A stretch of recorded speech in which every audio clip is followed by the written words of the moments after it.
Hello दोस्तों, तो एक बार फिर से आपका स्वागत है हमारे YouTube channel mind over muscles पर। अगर आप हमारे चैनल पर नए तो चैनल को सब्सक्राइब कर दीजिए, वीडियो को लाइक कर दीजिए और अपने दोस्तों का शेयर कर दीजिए ताकि उनका भी कुछ बेनिफिट हो पाए। ओके, तो बढ़ते हैं आज के अपने पहले क्वेश्चन की तरफ। आज का जो हमारा पहला क्वेश्चन होने वाला है वो है, विच of the following is playing duration of kho kho match. तो खो खो मैच आपको पता होगा, खो खो इंडिया में बहुत ही पॉपुलर स्पोर्ट्स रहा है। तो इससे रिलेटेड पूछा है कि इसमें जो ड्यूरेशंस होती हैं वो कितनी होती हैं। तो आपको अगर खो खो के बारे में थोड़ा भी पता है तो इसमें 4 इनिंग्स होती हैं। ओके, सो 4 इनिंग्स का टोटल टाइम कितना होता है वही पूछा हुआ, और उनके बीच में जो ब्रेक होता है वो कितने का होता है। तो अगर हम बात करें खो खो का, तो जो चारों इनिंग होती है वो 9 मिनट की होती हैं, और पहली और दूसरी के बीच में जो ब्रेक होता है वो 2 मिनट का होता है। देन दूसरी और तीसरी के बीच में जो हाफ टाइम होता है वहाँ पे 6 मिनट का ब्रेक होता है। देन थर्ड एंड फोर्थ के बीच में अगेन 2 मिनट का। तो यहाँ पे जो हमारा आंसर हो जाएगा वो हो जाएगा ऑप्शन नंबर 2।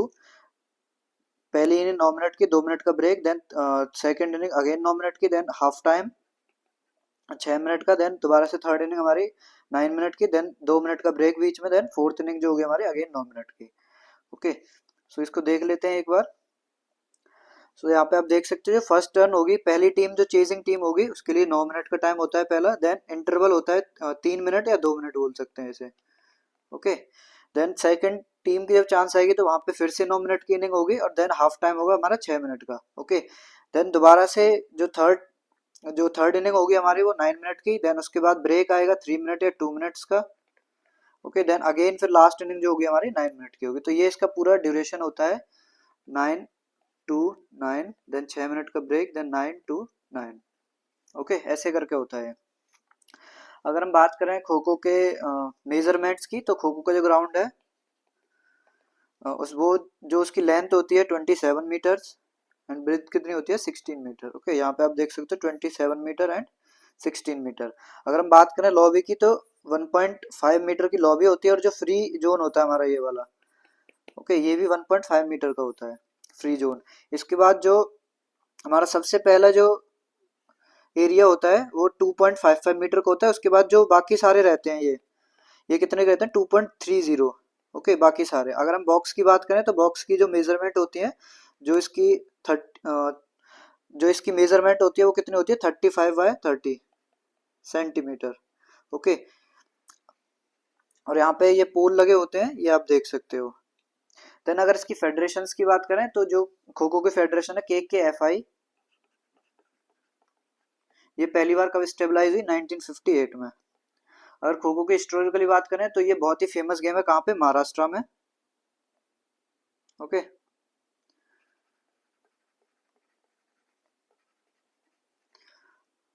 इसको पहले किस नाम से जाना जाता था, एंशियंट नेम क्या है इसका,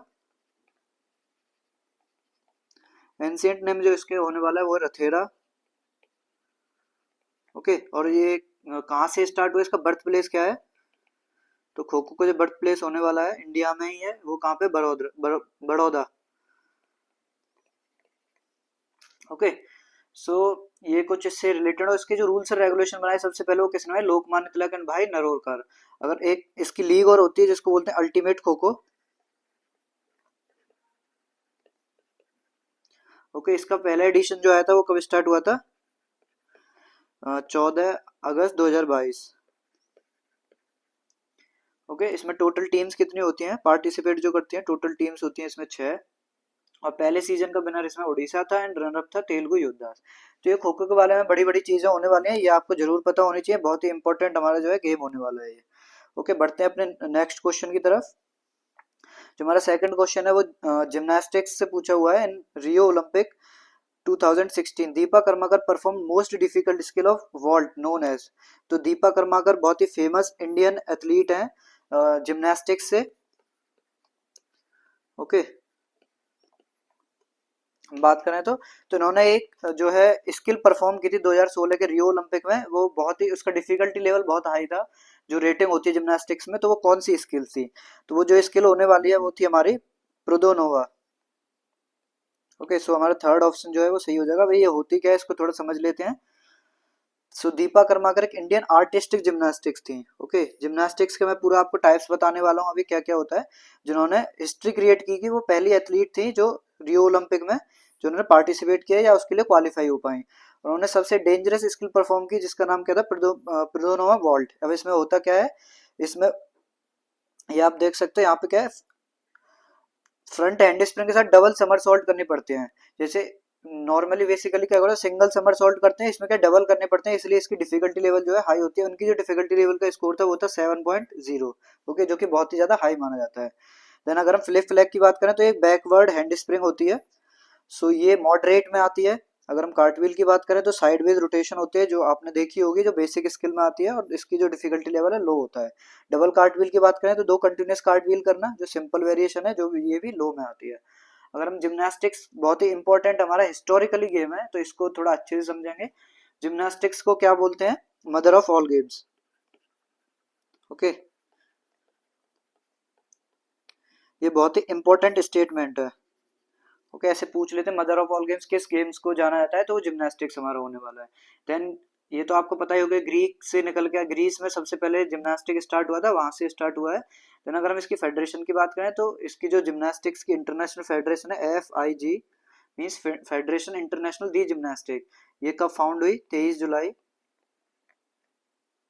1881, ओके। इसका हेडक्वार्टर लुसान है, स्विट्जरलैंड में। अगर हम बात करें इंडियन फेडरेशन की तो वो है gymnastic federation of India, GFI, ये 1951 में स्टेबलाइज हुई, और इसका जो हेडक्वार्टर मुंबई महाराष्ट्र में है, ओके, मुंबई। अगर हम टाइप्स की बात करें, डिसिप्लिन की बात करें, जिम्नास्टिक्स में 5 डिसिप्लिन होते हैं।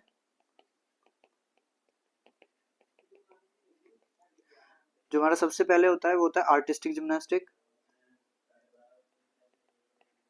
Artistic gymnastic, okay. Then second हमारा होता है इसमें rhythmic gymnastic, rhythmic gymnastic. Third then trampoline gymnastic, okay, trampoline gymnastic. Fourth हमारा होता है एक्रोबैटिक। देन फिफ्थ हमारा होता है एक जो होता है एरोबिक जिम्नास्टिक्स, ओके। अब हमसे जो क्वेश्चन पूछा हुआ है वो जो आर्टिस्टिक जिम्नास्टिक है उससे रिलेटेड पूछा हुआ है, ओके। सो ये इसके बेसिक्स थे जिम्नास्टिक्स के। अपने नेक्स्ट क्वेश्चन पे चलते हैं। Then which of the following physiological changes not brought by the aerobic endurance training, okay. So physiological changes के बारे में पूछा है जो एरोबिक ट्रेनिंग से बॉडी में देखने को मिलते हैं। सो फिजियोलॉजिकल चेंजेस क्या होते हैं, अगर हम इसकी बात करें, बहुत ही कॉमन टर्म है, आपको पता होना चाहिए। फिजियोलॉजिकल चेंजेस का मतलब होता है कि जो बॉडी की नॉर्मल फंक्शनिंग है,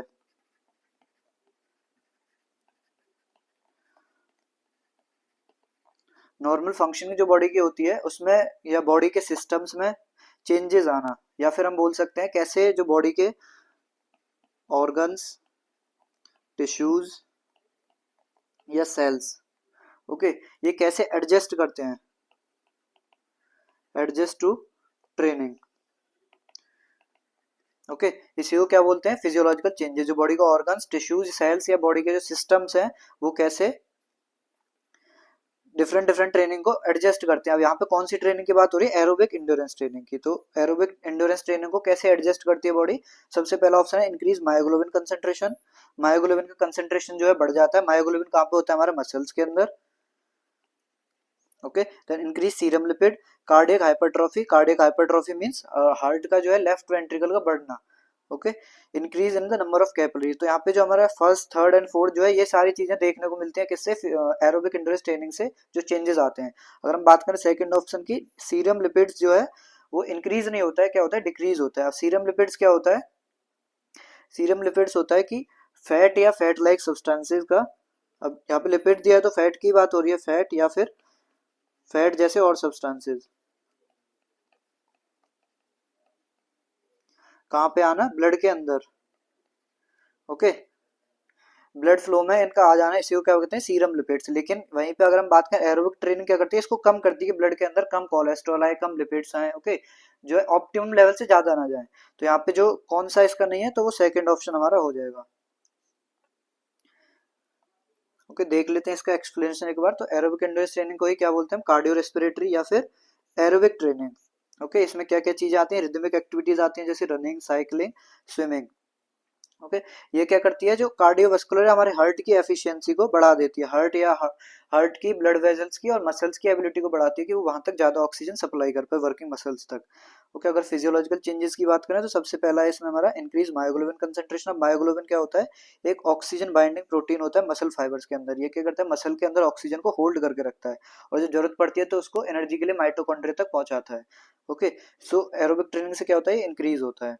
तो ये ऑप्शन हमारा सही हो जाएगा। देन सीरम लिपिड्स की मैंने बताई आपको कि ब्लड में जो है फैट या फैट जैसे सब्सटेंसेस का बढ़ना, लेकिन एरोबिक ट्रेनिंग क्या करती है, इसको रिड्यूस करती है टोटल ब्लड लिपिड्स को। अगर हम स्पेशली बात करें तो जो हमारी एरोबिक ट्रेनिंग हो एलडीएल या जिसको हम बोलते हैं बैड कोलेस्ट्रॉल को कम करती है। ओके। जो इंक्रीज करती है एचडीएल को, जो गुड कोलेस्ट्रॉल माना जाता है। इसलिए ऑप्शन यहाँ पे क्या हो जाएगा, गलत हो जाएगा।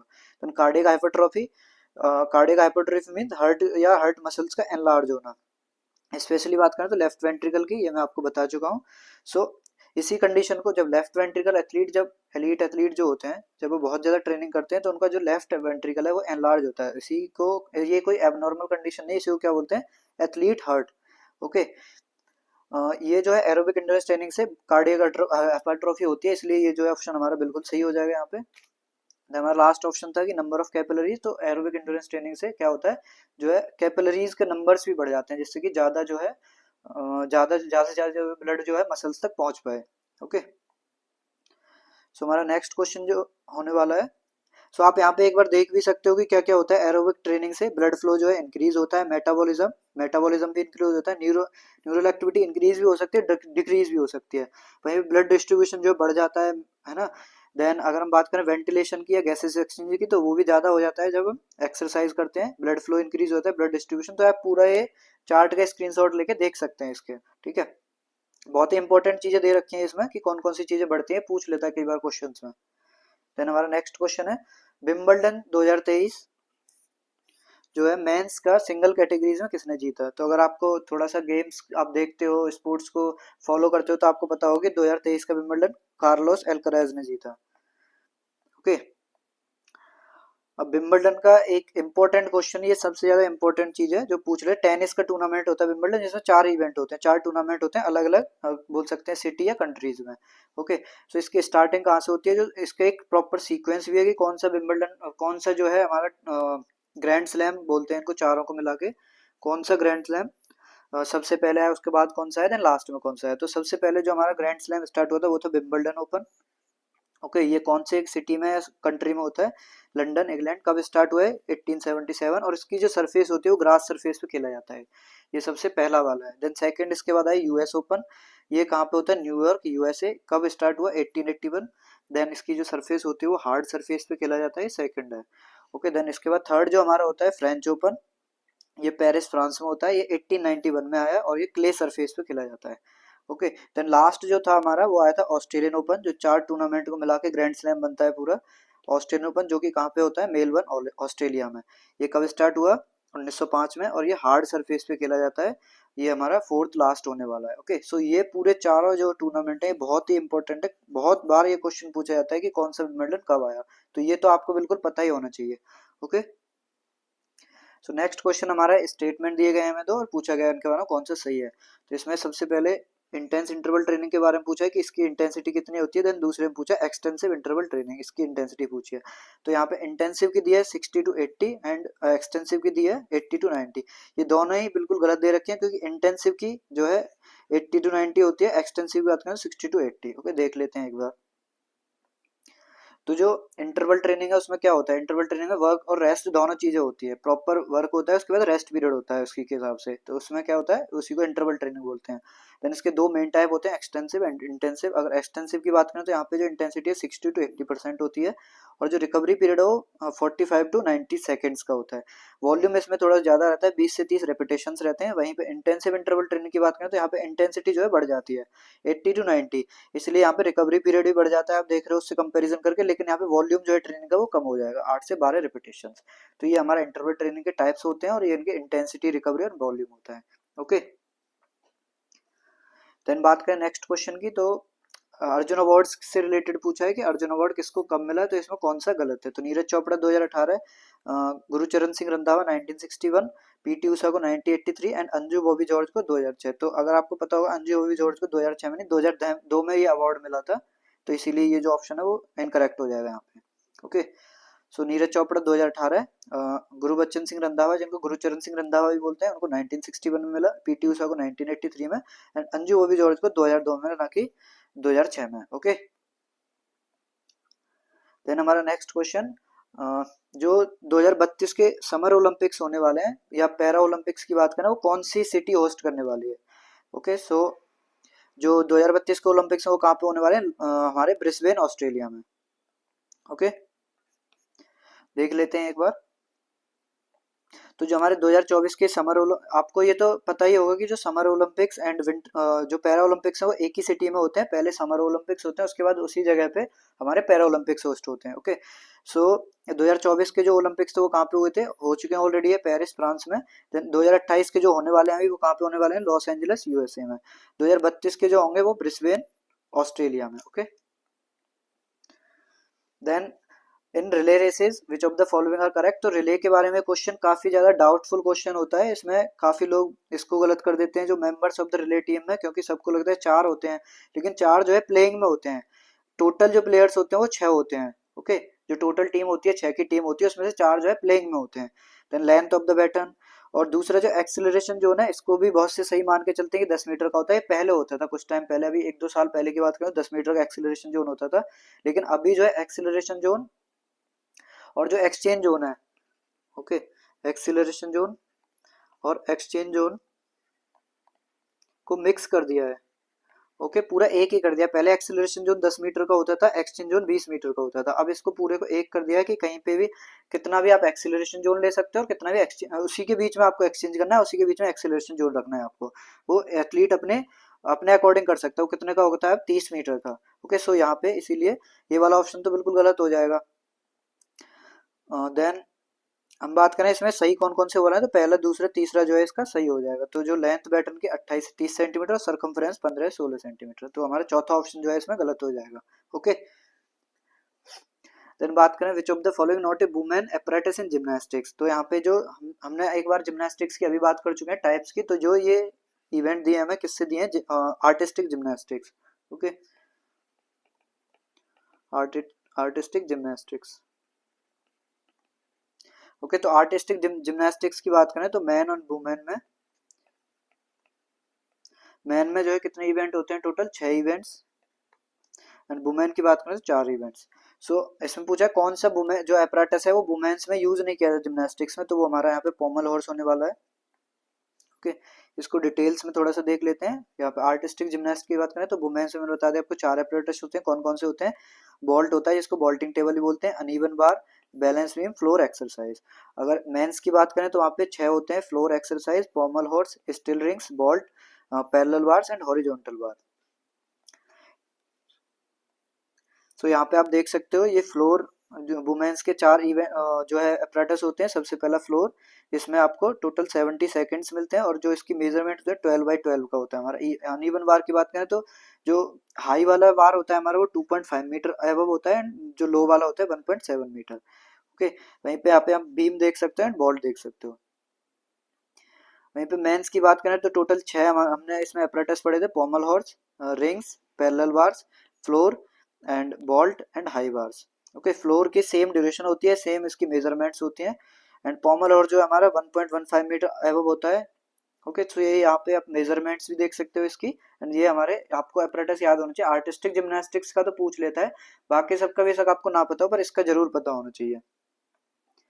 नेक्स्ट क्वेश्चन हमारा विच of the enzyme is not secreted by pancreas. Pancreas कौन सा एंजाइम इसमें सीक्रेट नहीं करती, तो हमारा पेप्सिन यहाँ पे होने वाला है।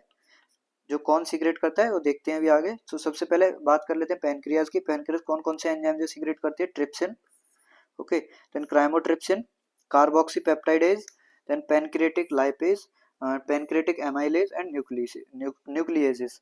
तो ये क्या क्या काम करते हैं, तो हमारा ट्रिप्सिन क्या करता है, प्रोटीन को स्मॉलर सेगमेंट्स में या फ्रेगमेंट्स में अमीनो एसिड्स में डिवाइड करता है। क्रोमेटिन क्या करता है, जो पेप्टाइड बॉन्ड जो होता है, पेप्टाइड क्या होता है हमारा, small chains of amino acid. Okay, amino acid की छोटी वाले चेन्स होते हैं उन्हीं को पेप्टाइड पेप्टाइड बोलते हैं, तो उनका ब्रेक डाउन करता है अमीनो एसिड्स में। देन हम बात करें पैनक्रिएटिक लाइपेज, ये जो हमारे फैटी एसिड्स होते हैं उनका ब्रेक डाउन करता है। पैनक्रिएटिक एमिलेज क्या करता है, जो कॉम्प्लेक्स कार्बोहाइड्रेट है उसका ब्रेक डाउन करता है। और न्यूक्लियस क्या करता है, ब्रेकिंग डाउन न्यूक्लिक एसिड, जो डीएनए आ रहा है ना उनका ब्रेक डाउन करता है। ओके, सो अगर हम ऑप्शंस की बात करें तो लाइपेज जो है पैनक्रियास सीक्रेट करती है, amylase pancreas salivary gland, and trypsin की बात करें तो पैनक्रियास सीक्रेट करती है, और पेप्सिन जो था हमारा वो कौन सीक्रेट करता है, स्टोमक। ओके, जो गैस्ट्रिक ग्लैंड्स होती हैं वो सीक्रेट करती हैं। अब लाइपेज क्या करता है, फैट्स और फैटी एसिड्स का ब्रेक डाउन करता है। एंड हमारा एमाइलेज जो है स्टार्च और माल्टोज या कार्बोहाइड्रेट्स, कॉम्प्लेक्स कार्बोहाइड्रेट होते हैं उनको ब्रेक डाउन करता है। एंड ट्रिप्सिन हमारा प्रोटीन को पेप्टाइड में कन्वर्ट करता है, और जो पेप्सिन होता है वो प्रोटीन को, ये भी क्या करता है, प्रोटीन को पेप्टाइड में कन्वर्ट करता है in the stoma. Okay, then हमारा आज का लास्ट क्वेश्चन होने वाला है एयर क्वालिटी इंडेक्स के बारे में पूछा है कि ये जो एयर क्वालिटी इंडेक्स की रेंज दी हुई है वो किस कैटेगरी के अंडर आएगी, वेरी पुअर, गुड, सेटिस्फैक्ट्री या पुअर। तो ये कौन देता है, ये सीबी, तो ये जो है हमारी वेरी पुअर में आएगी। और इस पे हम एक बार पहले ही बात करते हैं, जो हमारा सीपीसीबी बोर्ड जो होता है, सेंट्रल पोल्यूशन कंट्रोल बोर्ड, हमने पहले इसका क्वेश्चन किससे रिलेटेड किया था, हॉर्न से रिलेटेड, कि किस व्हीकल की जो हॉर्न कितनी होती है, वो भी हमारा सेंट्रल पोल्यूशन कंट्रोल बोर्ड जो है मेंटेन करके रखता है। देन इसमें पूछा गया एयर क्वालिटी इंडेक्स के बारे में, तो यहाँ पे आप रेंजेस देख सकते हो, 0 से 50 के बीच में range as a good category माने जाती है, 51 टू 100 जो है एज ए सेटिस्फैक्ट्री। देन अगर 101 से 250 के बीच में बात करें तो मॉडरेट कैटेगरी में आता है।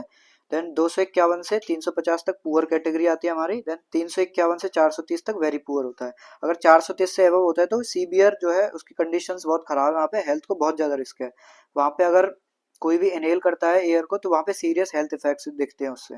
ओके, तो ये था